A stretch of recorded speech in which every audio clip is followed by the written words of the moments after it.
Gold, trusted gold buyers. మీరు తాకట్టు పెట్టిన బంగారాన్ని విడిపించి ఈ రోజు ఉన్న మార్కెట్ ధరకు కొనబడను.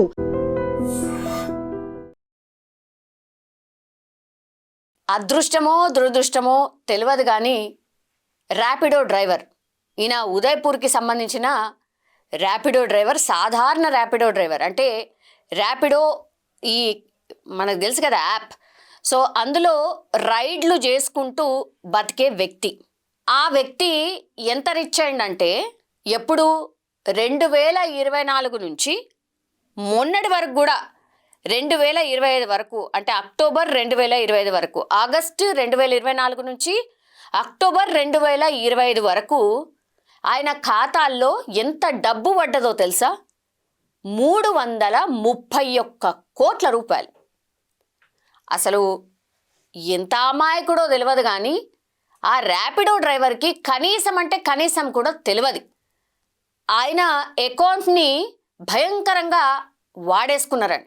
పాపం తెలిస్తే ఎట్లుంటానో ఏమో తెలియదు కానీ తీరా చూస్తే ఈడీ ఎంటర్ అయింది. అసలు ఇంతగానం డబ్బు ఏడుకెళ్ళి వస్తుంది? 331 కోట్ల లావాదేవీలు ఈ అకౌంట్కి ఎందుకు అవుతున్నాయి? ఉదయ్పూర్లో ఈ అకౌంట్ అసలు ఏంది కథ అని ఈడీ రంగంలోకి దిగింది. అది ఈడీ ఏ క్లూ లేకుండా, లేకపోతే ఏ అనుమానం లేకుండా జనరల్లీ అయితే ఈడీ రంగంలోకి దిగదు.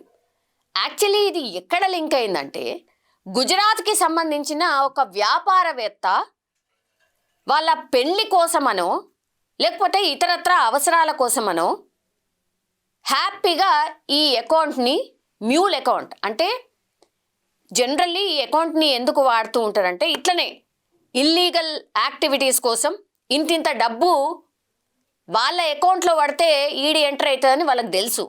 అందుకని ఏం చేసిర్రు, ఒక అమాయకుడు అకౌంట్, ర్యాపిడో డ్రైవర్కి సంబంధించిన అకౌంట్ని చూస్ చేసుకున్నారు. దీన్ని మ్యూల్ అకౌంట్ అంటారు. జనరల్లీ అయితే ఈ ర్యాపిడో డ్రైవర్ ఎవరైతే ఉన్నారో ఆయనకు తెలిసన్నా జరగాలి, లేకపోతే తెలియకుండానే వాళ్ళ అకౌంట్ని వాడుకోవచ్చు అన్నమాట. మరి ఎందుకని ఈ అకౌంట్ని చూస్ చేసుకున్నారు? ఈ ర్యాపిడో డ్రైవర్ని గమనించి ఇదంతా చేసిండ్రా ఏందా తెలీదు. బట్ ఈ ర్యాపిడో డ్రైవర్ ఉన్నదేమో ఉదయ్పూర్లో. ఇక ఈడీ ఎంటర్ అయింది కాబట్టి ఈడీ ఆ ర్యాపిడో డ్రైవర్ ఇంటికి పోయింది. ఇంటికి పోయి చూస్తేనేమో సాధారణ ర్యాపిడో డ్రైవర్ పని చేసుకునే వాళ్ళది ఎట్లుంటుంది, వాళ్ళ ఇల్లు ఎట్లుంటుంది, ఒక్కసారిగా షాక్ అనమాట. ఈడీ పోయింది, ఆఫీసర్లు అందరు పోయినరు, వాళ్ళు అసలు ఇంటోళ్ళందరూ పరేషాన్.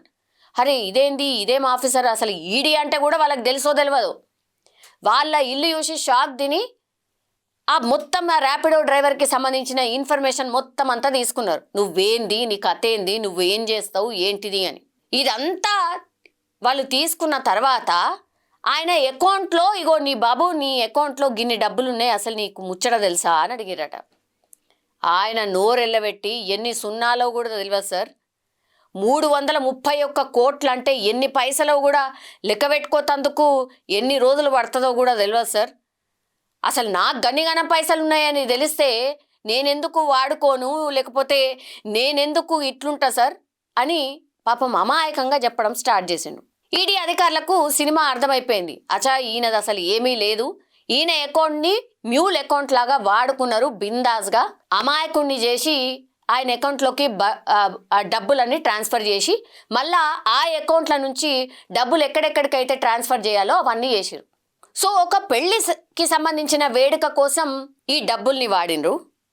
అట్లాగే ఈ అకౌంట్లో ఎప్పుడైతే డబ్బుల ట్రాన్సాక్షన్ అంతా మొత్తం అంతా లిస్ట్ అంతా తీసుకుంటుంది కదా ఈడీ, తీసుకున్న తర్వాత ఒక అకౌంట్ అంటే ఈ ట్రాన్సాక్షన్స్ ఈ అకౌంట్ నుంచి చేసిన వ్యక్తి అకౌంట్ 1xBet యాప్కి, అంటే ఇది గేమింగ్ యాప్కి సంబంధించిన యాప్, ఆ యాప్కి కూడా లింక్ అయి ఉందట. ఇక గేమింగ్ యాప్ గురించి మనకు తెలుసు కదా, గేమింగ్ యాప్ ఇల్లీగల్, అసలు ఎవరు వాడడానికి కూడా లేదు, ఆడడానికి కూడా లేదు. అట్లాంటిది ఏకంగా ఒక అకౌంట్ని సెర్చ్ చేస్తే ఇందులో నుంచి ట్రాన్సాక్షన్ చేసిన వ్యక్తి డైరెక్ట్గా ఒక గేమింగ్ యాప్కి కూడా కనెక్ట్ అయి ఉన్నాడు. సో పూర్తిగా ఇప్పుడు దర్యాప్తు చేస్తే మరి ఎవరెవరి పేర్లు బయటకు వస్తాయో ఏందో తెలియదు కానీ పెద్ద పెద్ద తలకాయలే ఇన్వాల్వ్ అయినట్టు స్పష్టంగా అర్థమైంది ఈడీకి. ఇదంతా మూలం ఎందుకు అనంటే, ఇక్కడ ఉదయ్పూర్లోనే నేత్ర మంతెన వంశీ గాదిరాజుల పెళ్లి ఓ ఇక మామూలుగా కాదు, అంగరంగ వైభవం జరిగింది. ఇక అందరు వివిఐపీస్ అందరు కూడా హాజరైనరు. ఈ అకౌంట్ని ఈ పెళ్లి వేడుక కోసం వాడుకున్నారు, విఐపీస్ కోసం రూమ్ బుకింగ్ కోసం వాడుకున్నారు, ఇంకా ఇతరత్ర అవసరాల కోసం వాడుకున్నారు. సో ఈ పెళ్లి వేడుక, ఈ క్యాబ్ డ్రైవర్, అట్లాగే ఈ బెట్టింగ్ యాప్కి సంబంధించిన ట్రాన్సాక్షన్, ఇవన్నిటినీ చూసుకున్నప్పుడు ఇక ఈడీకి అర్థమైపోయింది ఇందులో పెద్ద తలకాయలు ఎవరో ఉన్నారు, డెఫినెట్లీ వ్యాపారవేత్తలు ఎవరో ఉన్నారు. సో ఈ పెళ్లి వేడుక ఎవరిది, ఏం కథ, వీళ్ళు మరి ఎందుకు ఈ డబ్బులన్నీ వీళ్ళకి ఏడికెళ్ళి వచ్చినాయి ఏంది అనేది కూడా పూర్తి స్థాయిలో ఈడీ రంగంలోకి దిగి ఇప్పుడు దర్యాప్తు అయితే స్టార్ట్ చేసిన పరిస్థితి అయితే కనిపిస్తోంది. పాపం ఇప్పుడు వాళ్ళెటనవోని అంటే పెద్ద పెద్దోళ్ళు వాళ్ళకి ఏమున్నది, పెద్ద లాస్ కూడా కాదు, కానీ వాళ్ళకి ఎన్ని కోట్లు ఉంటే ఒక అకౌంట్ని ఇట్లా మ్యూల్ అకౌంట్ లాగా వాడుకొని ఉంటారు. కానీ పాపం అనిపించింది ఈ ర్యాపిడో డ్రైవర్ని ఆలోచిస్తే. 331 కోట్ల రూపాయలు అకౌంట్లో ఉండి కూడా ఆయనకు ఈ ముచ్చట తెలవకపోవడం మాత్రం నిజంగానే పాపం అనిపించింది. ఈడీ అధికారులు ఎంటర్ అయ్యి, బాబు నీ ఖాతాలో 331 కోట్ల రూపాయలు ఉన్నాయి బాబు అని అంటే అసలు ఆయనకు ఇక నోట్లకెళ్ళి మాట కూడా రాలేదట. అవి ఎన్ని సున్నాలు ఉంటాయో తెలియదు, ఎంత ఉంటాయో తెలియదు. అయ్యో ఇది తెలిసి ఉంటే నేను ఎప్పుడో సెటిల్ అయిపోతుంటుంది కదా అని ఆయన మనసులో డెఫినెట్లీ అనుకొని ఉంటాడు.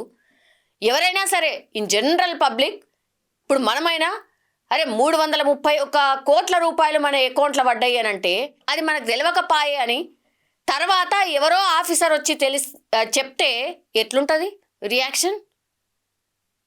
నిజంగా పాపం ర్యాపిడో డ్రైవర్ మాత్రం పాపం అనుకోవాల్సిందే, ర్యాపిడో డ్రైవర్ని మాత్రం. సో ఈ ఇన్సిడెంట్ మీద మీ అభిప్రాయం ఏంటి? అంటే మీకేమనిపించింది? నిజంగానే మీ అకౌంట్లలో కూడా ఇట్లా తెలియకుండానే డబ్బులు వడి ఆ తర్వాత ఆఫీసర్లు ఎంటర్ అయ్యి మీ ఇంటికి వచ్చి బాబు నీ అకౌంట్లో ఇన్ని డబ్బులు ఉండే నీకు తెలుసా తెలియదా అన్నప్పుడు మీ రియాక్షన్ ఏముంటుండొచ్చు? కామెంట్ రూపంలో తెలియజేయాల్సిందిగా కోరుతున్నాం. నిజంగా ప్రస్తుతం ఉన్నటువంటి సమాజం దేనికి ప్రయారిటీ ఇస్తుంది? ఆర్థిక సంబంధాల చుట్టూ మాత్రమే తిరుగుతుంది. మళ్ళీ ఎన్నికలంగానే చాలా విరక్తి కలుగుతాను. మంచి అనిపిస్తుంది కదా, లేడీస్ కూడా ఛాలెంజింగ్ జాబ్స్ చేసినప్పుడు చాలా బాగుంటది. ట్రాఫిక్ అసిస్టెంట్స్ గా నియమించిన ట్రాన్స్జెండర్స్ అందరితో సాల్యూట్ చేయించుకుంటున్నారు. ఫుడ్ డెలివరీ ఇవ్వటానికి వెళ్ళినటువంటి డెలివరీ బాయ్ అనిల్ పై కళ్ళ ముందు